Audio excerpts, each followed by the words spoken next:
Hi everyone, it's Operation Wizard again, and I am going to do the heavies in the Orc Codex. Not sure if I'll get all of them done, but I should get most of them. Okay, this is the last section of the Orc Codex, so this will finish my Codex review of the Orcs. And the first selection is the Battlewagon.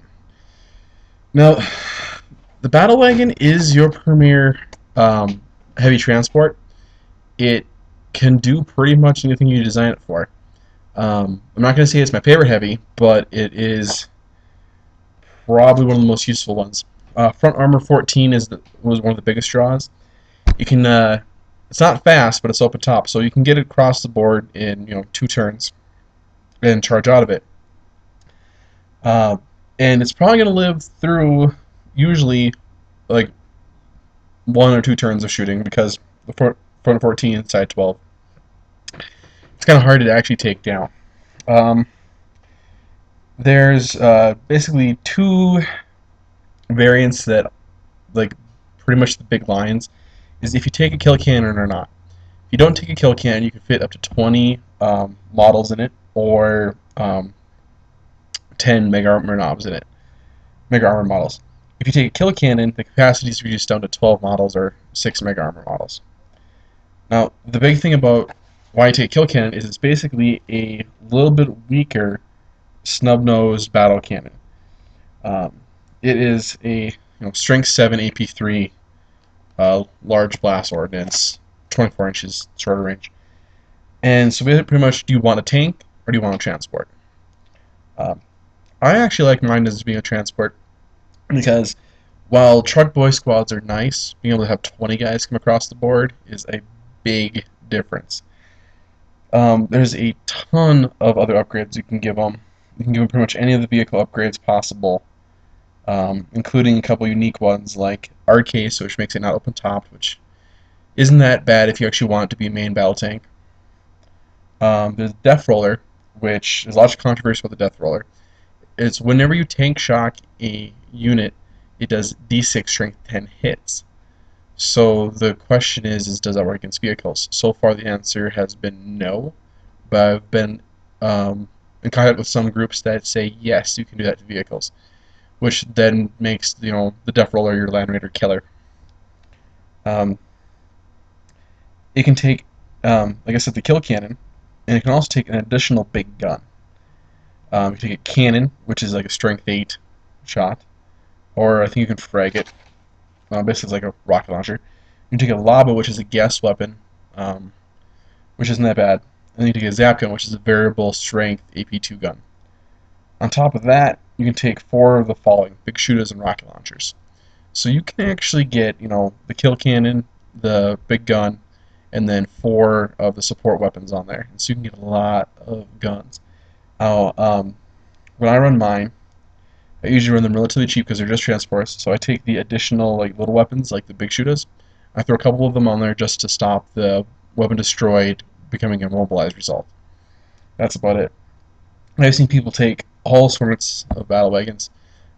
Taking a kill cannon is not a bad idea because it will probably survive. It can get up to the front lines, and it can still transport. Okay. Now, I'm going to skip actually down to the looted wagon since it's the other transport vehicle.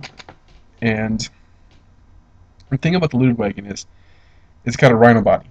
It's 11, 11, 10.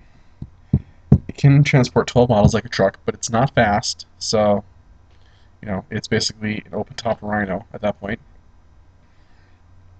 It has a special local, don't press that. Beginning of the turn, if you roll a 1, you lurch forward the maximum distance you can go. Now for upgrades, you can get pretty much all the vehicle upgrades like before, except not the Death Roller.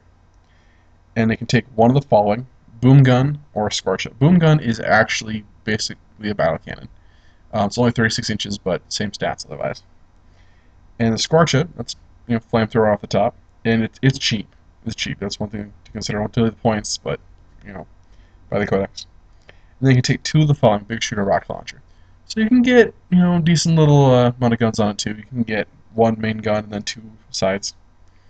If it does take a boom gun though, you can't transport anybody. So You pretty much have to decide: do you want this to be a tank, or do you want it to be a rhino? Um, a lot of people I've seen will take it as a tank, or they'll take it with a scorch on it, and they'll put burn 'em boys inside. So then you actually have a flaming transport for your flamethrower guys. Okay, I think I'll go over the big guns, and I'll leave the other three to the next video. The big guns are Goblin Crude Artillery, and you can get 1 to 3 big guns per slot, and 2 Grot Crew per slot. You can buy additional crew too. Now, just like what I mentioned on the Battlewagon, the 3 big guns are Cannon, Lava, Zap Gun. The thing about this though is now you're able to skill 3 because you're goblins. As well, now your leadership is pretty crappy. I think you can get a runt herd. Um, yeah, for 10 points you can get a runt herd, so you actually make the leadership a little bit better. Now, cannons and lavas I've seen used. I've actually used them, and they've worked out relatively well. Zap guns I've always tried to shy away from because, well, you do have the variable strength and you do have AP2. I would rather have the Ballistic Skill 3 Strength 8 cannon or the Infantry Killer Lava. So, alright. They're useful, they're really cheap. Not too many people use them as their heaviest slots, but I have seen 1 or 2 people use all 3 heavy slots with 3 guns each, with cannons and lavas, and just sat there and just pelted an army. Um, it works relatively well. I mean, it can't take a lot of shooting back, but if you face like a horde kind of army, like another orc army or a nid army, it actually will whittle them down relatively fast. Okay, and I will do Death Dreads, Kill Cans, and Flash Kits in the other video.